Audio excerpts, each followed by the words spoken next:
ሰላም ሰላም ውድ የፉትቦል ማዕድ ተከታዮች እንዴት አላችሁ? ፉትቦል ማዕድ በአጫጭር እግር ኳሳዊ መረጃዎቹና በሳምንታዊ የጨዋታዎች ግምት ተመልሶ መጥቷል። አብራችሁ እንድትቆዩ ግብዣችን ነው። በቅድሚያም የእንግሊዝ ፕሪሚየር ሊግ 33ኛ ሳምንት መርሃ ግብር ቅዳሜና እሁድ እንዲሁም ሰኞ የሚካሄዱ ጨዋታዎችን ግምት እናያለን።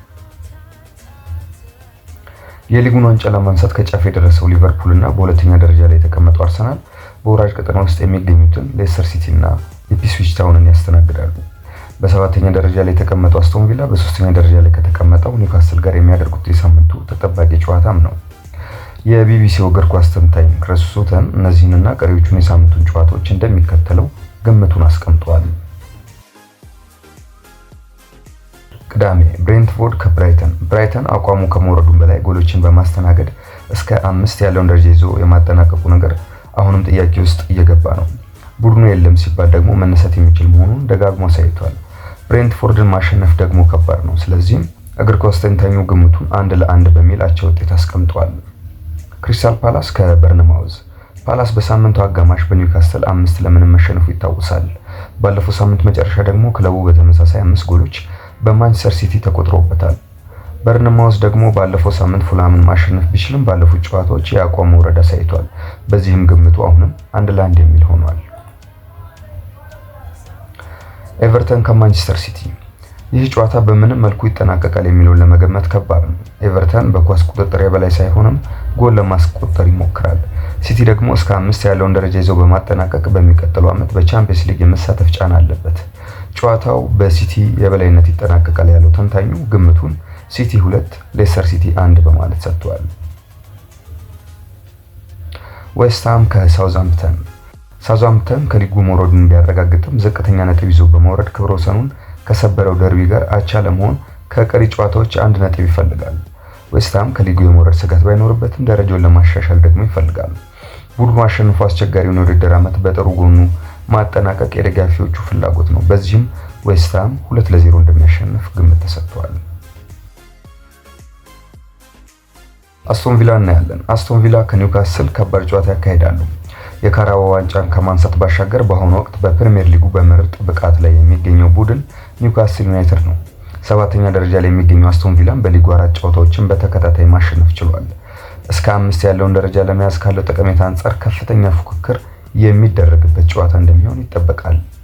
ሁለቱም ጨዋታውን ሊያሸንፉበት የሚችሉበት እድል ቢኖርም ከወቅታዊ አቋም አንጻር ኒውካስል ቅድሚያውን ይወስዳል የሚለን ተንታኙ በዚህም ኒውካስል 2-1 ያሸንፋል በሚል ግምቱን ሰጥቷል።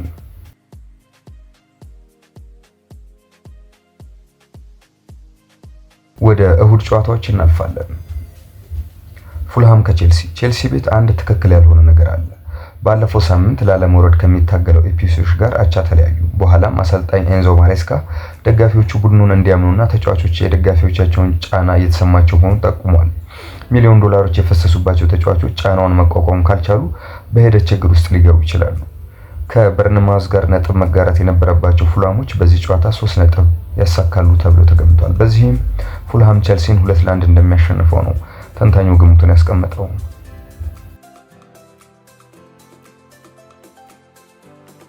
ኢፕስዊች ታውን ከአርሰናልን እናያለን። አርሰናል በቻምፒየንስ ሊጉ ሪያል ማድሪድን በማሸነፍ በጥሩ ስሜት ላይ ይገኛል። ለዚህ ጨዋታ አሰልጣኝ ማይክል አርቴታ ተጫዋቾችን አሳርፈው ጨዋታውን እንደሚጀምሩ ቢጠበቅም አርሰናል ግን ለኢፕስዊች አይተኛም ነው የተባለው። ኢፕስዊች ባለፈው ሳምንት 2-0 ከመምራት ከቼልሲ ጋር አቻ መለያየታቸው የውድድር ዘመናቸውን ቁልጭ አድርጎ ያሳያል። በዚህም አርሰናል 2-0 እንደሚያሸንፍ ግምቱን አስቀምጧል። ማንቸስተር ዩናይትድ ከወልቭስ የሚያደርጉትን እናያለን። ወልቭስ ዘንድሮ ማንቸስተር ዩናይትድን ማሸነፍ የቻለ ሲሆን በወቅታዊ አቋምም የማሸነፍ ቅድሚያውን ግምት ያገኛል። የቪቶር ጉዌሬራ ቡድን 4 ተከታታይ ጨዋታዎችን ያሸነፈ ሲሆን ዩናይትድ ደግሞ ወጥነት ይጎድለዋል። ካለው አቋም አንጻር በዚህ ጨዋታ ብሩኖ ፈርናንዴዝ ጎል ሊያስቆጥር ይችላል። ዩናይትድ የውድድር ዓመት የሚወሰነው በሽርፍራፊ ሰዓቶች ሊዮንን አሸንፈው ሩብ ፍጻሜ በደረሱበት የዩሮፓ ሊግ ጉዞ ላይ ነው። ለዩናይትድ ደጋፊዎች በሜዳቸው ሌላ ከባድ ሽንፈት ይጠብቃቸዋል ተብሏል። በዚህም 3-1 ዩናይትድ ይሸነፋል ነው ያለው ተንታኙ። ሌስተር ሲቲ እና ሊቨርፑልን እናያለን። ሌስተር ባለፈው ሳምንት ከብራይተን ጋር አቻ በመለያየትና ያለመሸነፍ ጉዞውን ለመግታት ችሏል። ሊቨርፑል ባለፈው ሳምንት ከዌስትሃም ጋር ጥሩ ባይሆንም ለማሸነፍ ችሏል። በዚህ ጨዋታም ጥሩ ሳይንቀሳቀሱ አሸነፉ የበለጠ ወደ ሊጉ ዋንጫ ይቀርባሉ። በዚህም ግምቱ ሊቨርፑል 3 ሌስተር ምንም ነው። ወደ ሰኞ ጨዋታ እናልፋለን። ቶተንሃም ከኖቲንጋም ፎረስት ነው የምናገኘው። ቶተንሃም ሐሙስ ምሽት በኤሮፓ ሊግ ጨዋታ ኢንትራ ፍራንክፈርትን በማሸነፍ ሩብ ፍጻሜ መድረሱ ደጋፊዎቹን አስደስቷል። ኖቲንጋም ፎረስት መልሶ ማጥቃት ኃያልነቱን ደጋግሞ ያሳየ ሲሆን በታህሳስ ወር በ30 በመቶ የኳስ ቁጥጥር ብቻ ቶተንሃምን 1-0 ማሸነፉ ደግሞ አንዱ ማሳያ ነው። ባለፉት ጥቂት ጨዋታዎች ግን ፎረስት የአቋም መዋዠቅ ውስጥ ታይቷል። ቡድኑ እስከ 5 ያለውን ደረጃ ይዞ ለማጠናቀቅ ይህንን ጨዋታ ለማሸነፍ ትኩረት ቢሰጥም ጨዋታው አቻ ይጠናቀቃል ሲል ተንታኙ ግምቱን ሰጥቷል።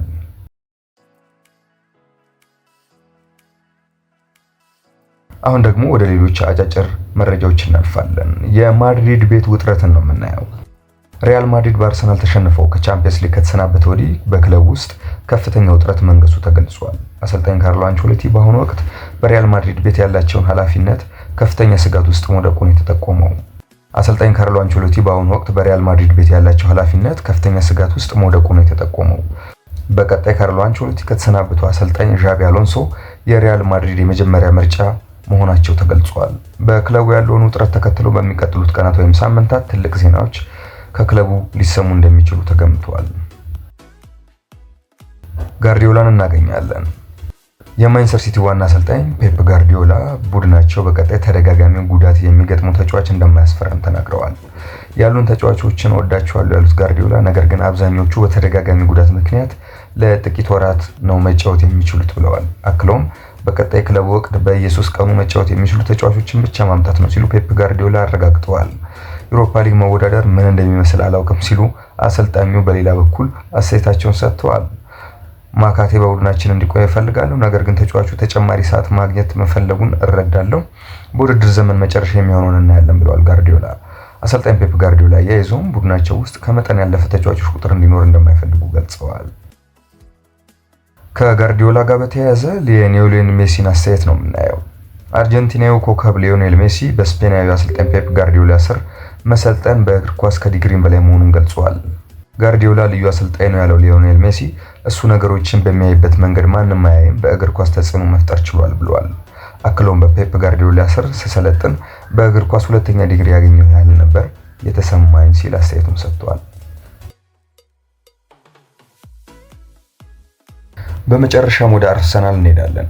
የአርሰናሉ ሉዊስ ስኬሊ ውሉን ሊያራዝም መሆኑ ተሰምቷል። የሰሜን ለንደኑ ክለብ አርሰናል ወጣት የመስመር ተጫዋች ሉዊስ ስኬሊ በክለቡ አዲስ ኮንትራት ለመፈረም መቃረቡን የተገለጸው አርሰናሎች የሉዊስ ስኬሊን ውል ለማራዘም የሚያደርጉት ንግግር ለመጠናቀቅ መቃረቡ ተነግሯል። እንግሊዛዊው የ18 ዓመት የመስመር ተጫዋች ሉዊስ ስኬሊ በአርሰናል ቤት አዲስ ውል መፈረሙ የጊዜ ጉዳይ ብቻ መሆኑን የተዘገበው የተጫዋቾቹን ውል የማራዘም ሂደት አዲሱ የክለቡ ስፖርቲንግ ዳይሬክተር አንድሪያ ቤርታ እንደሚመሩትም ተገልጿል።